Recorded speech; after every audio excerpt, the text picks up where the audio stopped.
SLST 2016 সালের এই প্রশ্নটা এসেছিল ভেক্টর থেকে।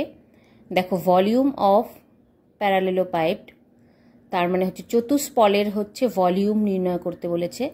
তার ফর্মুলা কি? A dot B cross C.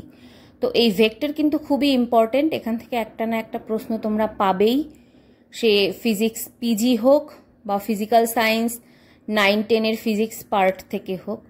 তো এই ধরনের যে প্রশ্নগুলো, প্রিভিয়াস ইয়ার সলিউশন বলো বা ইম্পর্টেন্ট টপিক বলো, এই ধরনের প্রশ্নগুলোর ডিটেলস অ্যানালাইসিস বলো, এই সমস্ত কিছু দেখতে হলে এবং ফ্রি কন্টেন্ট, ফ্রি নোটস পেতে হলে ইউটিউবে পিঙ্কি একাডেমি চ্যানেলটা সাবস্ক্রাইব করে রাখতে পারো। অলরেডি অনেকগুলো ভিডিও দেওয়া হয়েছে এবং প্রত্যেকটা কন্টেন্টই অবশ্যই কোয়ালিটি কন্টেন্ট, তোমরা দেখেই বুঝতে পারবে, আর free of cost. Thank you so much for watching the video.